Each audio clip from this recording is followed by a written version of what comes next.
I look at it this way. For centuries now, man has done everything he can to destroy, defile, and interfere with nature. Clear-cutting forests, strip mining mountains, poisoning the atmosphere, overfishing the oceans, polluting the rivers and lakes, destroying wetlands and aquifers. So when nature strikes back and smacks man in the head and kicks him in the nuts, I enjoy that. I have absolutely no sympathy for human beings whatsoever. None. And no matter what kind of problem humans are facing, whether it's natural or man-made, I always hope it gets worse. Don't you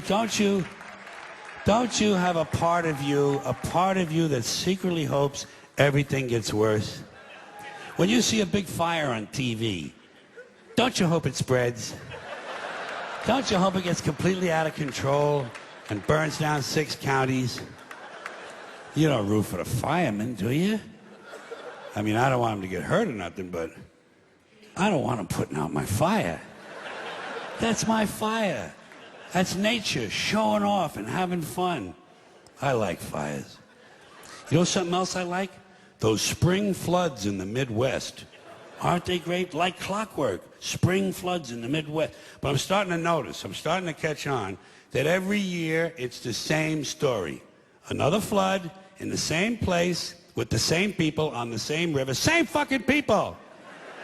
And these people do not move. They will not fucking move. They repaint, put down new carpeting and wallpaper, and they move right back into the same fucking house on the floodplain next to the river, and then they wonder why grandma's floating downstream with the parakeet on her head. 4th time. Again. 4th fucking time. There's no learning curve with these people. It's very hard to feel sorry for them. Every year, same people, same rowboats, out there paddling around, rescuing a chicken. What the fuck kind of a life is that? Well, our kids love it here. Oh, really? What do they got, gills? And while they're showing all that shit on the screen, the announcer is saying to me, "It's been raining steadily for 3 months now. The ground can't hold any more water. The river is cresting higher than it has in 2 centuries. The levees have washed away. And I just hope it keeps raining and raining and raining and raining and raining and raining and raining and raining and raining and raining and raining and raining and raining." And it rains steadily for 5 years. And then after that, for 10 years, it's cloudy, with occasional showers, and the river never returns to its natural banks. It becomes a completely new river, and the borders of 3 states have to be changed, and all the maps and atlases have to be redrawn and reprinted, and no one's couch ever completely dries out. For years and years, every time they sit down, there's always a little squish. Dan, Linda, come on in, you guys, have a seat. Squish, squish. I like that. I'm an interesting guy. I always hope that no matter how small the original problem is, it's going to grow into bigger and bigger proportions that get completely out of control, and I'll give you a concrete example. Let's say a water main breaks in downtown Los Angeles and it floods an electrical substation, knocking out all the traffic lights and tying up the entire city, and emergency vehicles can't get through. And at the same time, one of those month-long global warming heat waves comes along, but there's no air conditioning, there's no water for sanitation, so cholera, smallpox, and dysentery break out, and thousands of people start dying in the streets. But before they die, parasites eat their brains, and they go completely fucking crazy, and they storm the hospital, but the hospital can't handle all the casualties, so these people rape all the nurses and set the hospital on fire. And the flames drive them even crazier, so they start stabbing social workers and garbage men.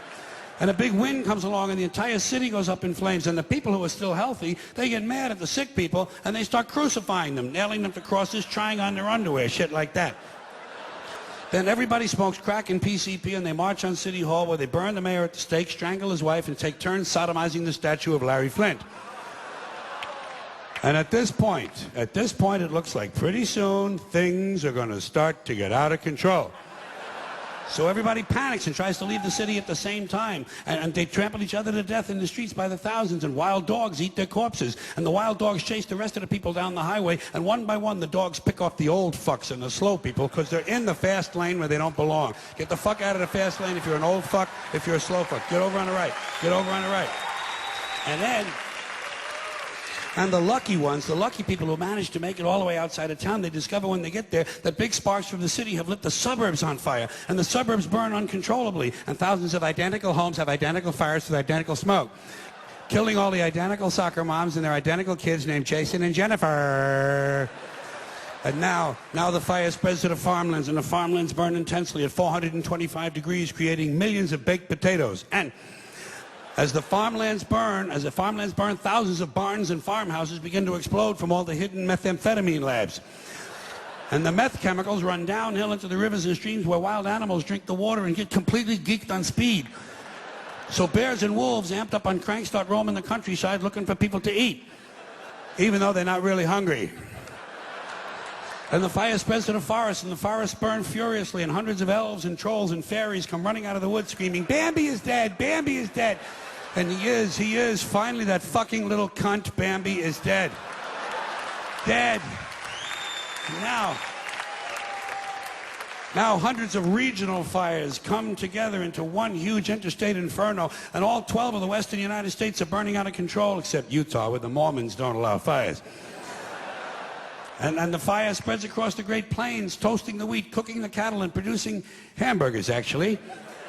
Then it leaps the Mississippi and races through the South, blowing up stills, interrupting lynchings, and killing millions of inbred people. And then it turns northeast and it heads for Washington, D.C., where George Bush can't decide if it's an emergency or not. He can't decide this. He doesn't know. It's hard. Oh, it's hard work. You know? No. Yeah, he can't decide because Dick Cheney is in prison. So instead, he takes a nap. He puts his empty, fucking brainless head down on the little pillow his mother gave him at Christmas time, and he takes a fucking nap. So the fire moves to Philadelphia, but it's a weekend, and Philadelphia's closed on the weekends. So the fire moves to New York City, and the people in New York tell the fire to go fuck itself. Go fuck yourself. Yeah, and it does. Yeah.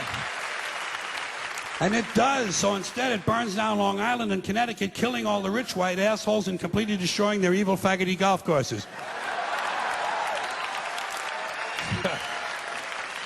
And while all this is going on, Canada burns to the ground, but nobody notices.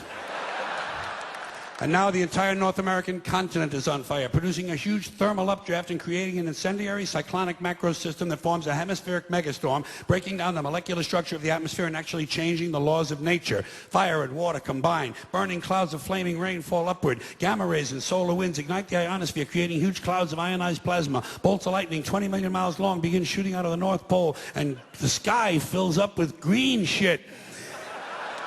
And then suddenly, the entire fabric of space-time splits in two. A huge crack in the universe opens, and all the dead people from the past begin falling through. Babe Ruth, Groucho Marx, Davy Crockett, Tiny Tim, Porky Pig, Hitler, Janis Joplin, Alan Ludden, my Uncle Dave, your Uncle Dave. Everybody's Uncle Dave. An endless stream of dead Uncle Daves falling through the crack.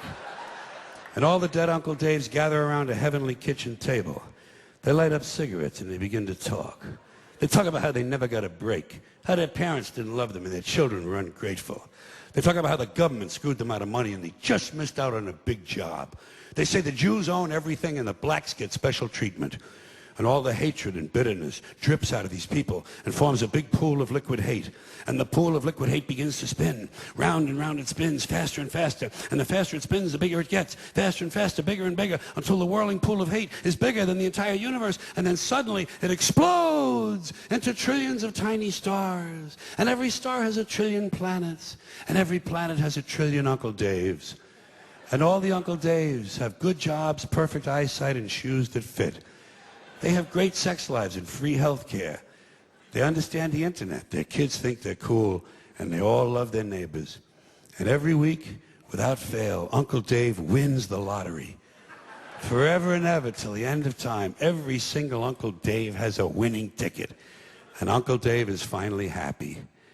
Now do you see why I like it when nature gets even with humans? Thanks for coming in here tonight.